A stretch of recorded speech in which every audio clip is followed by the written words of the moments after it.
So ultimately, what's happening is now you are at this critical position in time where the real money that you're going to make isn't just monetizing a couple of customers with this tremendously valuable product or service.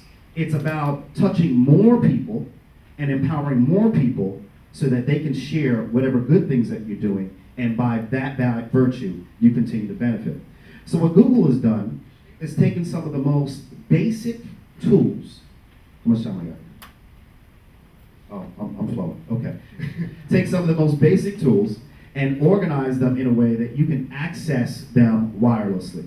So we're talking about Google Documents, which allows you to use a Microsoft Word Office suite to your advantage.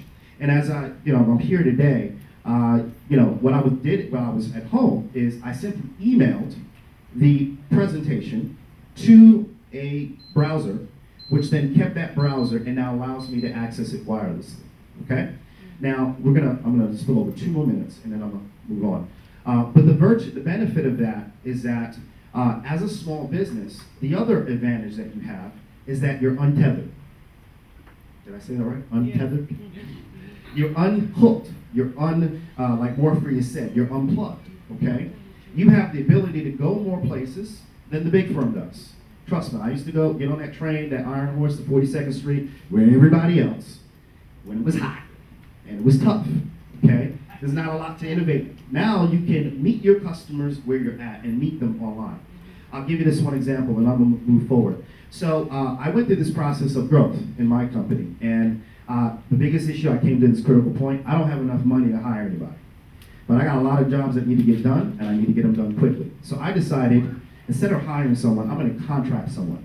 But the reality is that the people domestically here represented a tremendous cost to my business for something that I felt was, I didn't want to spend so much money on it. So I went to a site, there are similar sites like elance.com and odesk.com.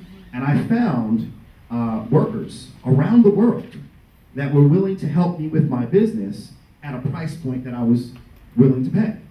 And the biggest thing that I had to learn was, well, how do I work with you? If you're in the Philippines, how do I get you to help my company?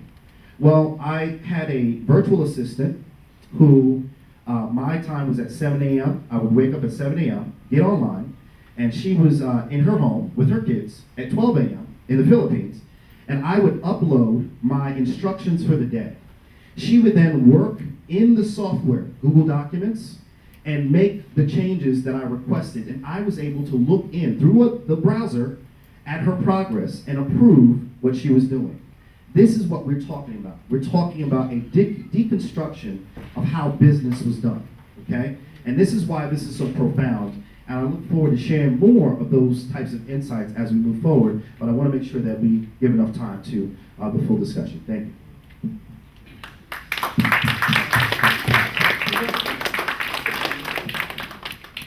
Thanks a lot, Derrick. There was a quick,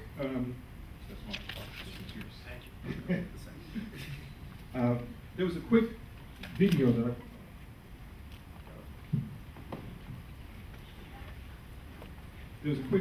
I wanted to show you before, but we weren't set up.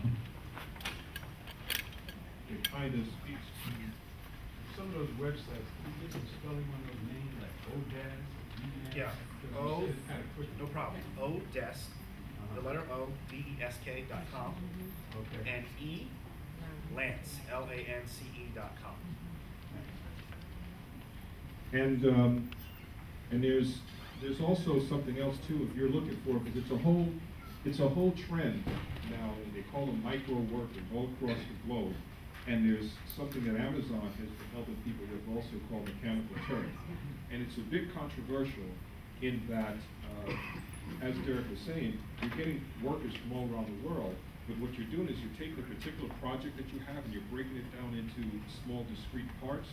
And instead of, saying that you're going to contract with someone for $200, $500, you might break something down. For example, say you join an organization, you go and you get a directory, and you want to market someone, you go to a directory and all it has are names, addresses, and phone numbers, but you don't have email or website. You can create a file, put it out on Mechanical Turk, and then pay people around the world, right, to fill in the rest of that data that you're looking for 5 cents a record. So you can wind up spending a lot less. It's controversial in that, you know, some people think it's like slave labor or whatever. But to those people in the other parts of the world, this is very helpful. And to those of us here in the U.S., it's another way to expand your business. Thanks a lot. To expand your business in a much bigger way, to be able to get the job done that you need doing. And what was the name of that one? Mechanical Turk. How do you spell the Turk part? Turk. And that's an Amazon service. You just go to Amazon, part of Amazon's services. So, let me just, and quickly, let me just say, this is an AT&T piece, but I don't work for AT&T. I'm not a commission from AT&T.